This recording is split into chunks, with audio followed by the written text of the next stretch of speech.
Ayan. Luto na ang ating rice na from Amazon Forest, Brazil. Ayan, kain tayo.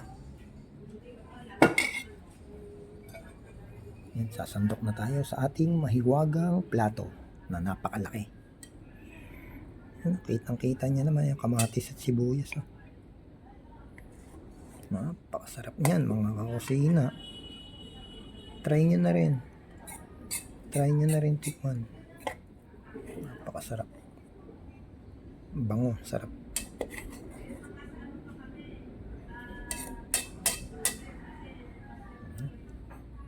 Nakain tayo. Nagra-rice tayo ngayon, brown rice, kasi nagko-construction tayo eh. Okay. Kain na tayo.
Okay, let's eat.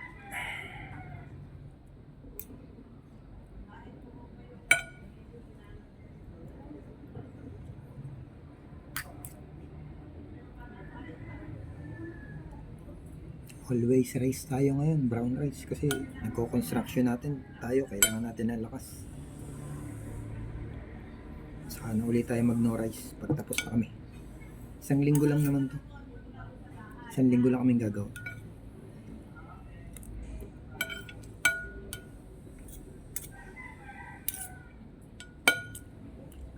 Sarap.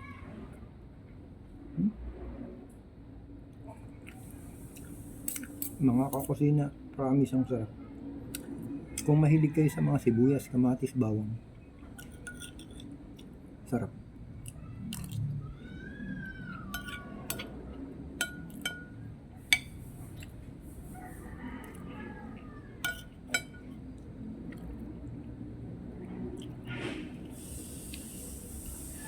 So, kinalabasan niya parang ginisang kanin eh, no?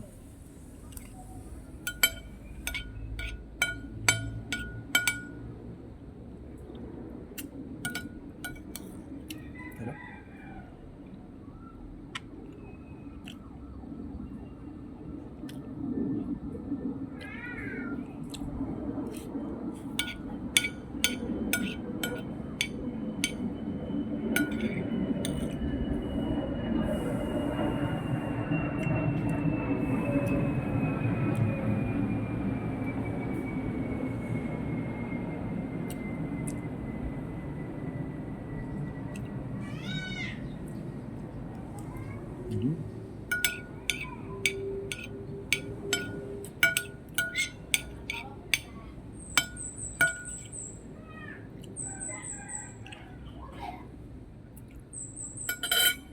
Tapos sa isda, kung napapansin nyo, lagi ako may tuna.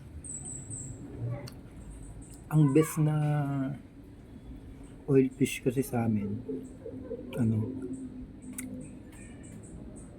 tuna, mackerel, tsaka pink salmon. Yung tatlong fish na yun ang dapat lagi namin kinakain. Yung tatlong isda na yun. Kung mapapansin nyo, lagi akong tuna.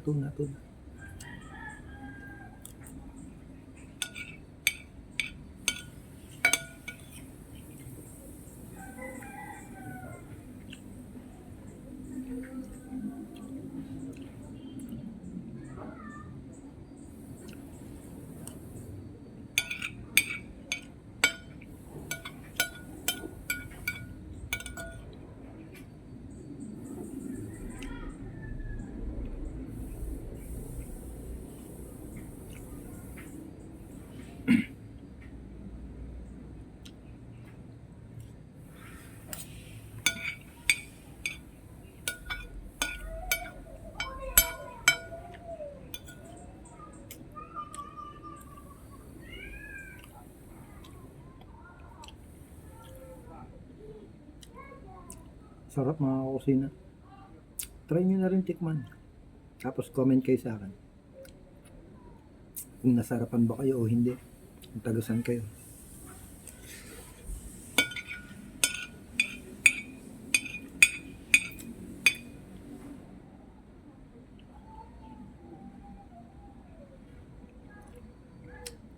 Mare-recommend ko to sa mga type 2 diabetes.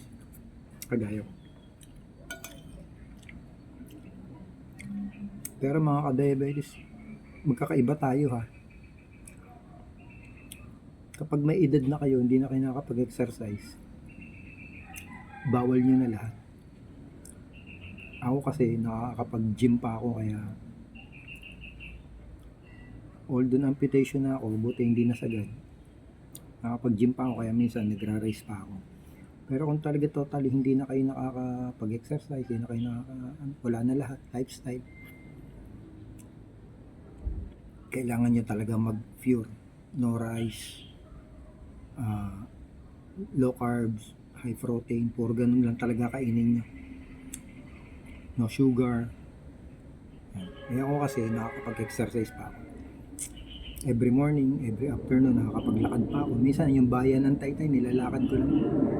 Minsan nga iniikot ko mula dito sa Tikling, Bagong Palengke, hanggang Lumang Palengke. Paikot.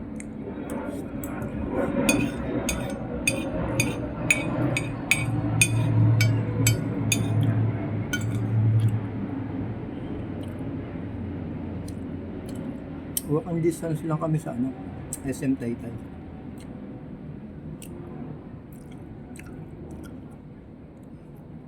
Siguro mga 20 minutes walking. 15 to 20 minutes walking yung SM Taytay sa amin.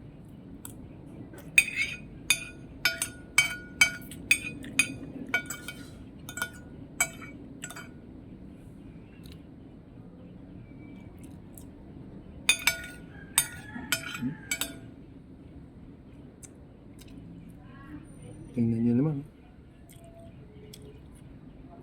Simot to the max. Kahit isang butel, walang natira. Tataob na lang. Ganyan ako kumain. May kasi ako sa mga farmers. Baga, mahirap magtanim, mahirap magsaka. Kailangan lahat ng every butel, very important. Tayo mag-aaksaya. That's all. That's all mga kakusina, kamotor, mga ka-28. Another 28 na naman tayo. Kung mapapansin nyo, yung 28 ko, inisip ko lang yun kasi ang birthday ko, September 28. Kaya yun. Yung 28, tsaka yung word ko na 28, yan, yun. Yun yung meaning ko ng 28. Birthday ko kasi yan, 28. Okay, that's it. Delicioso, rico. Muy bien.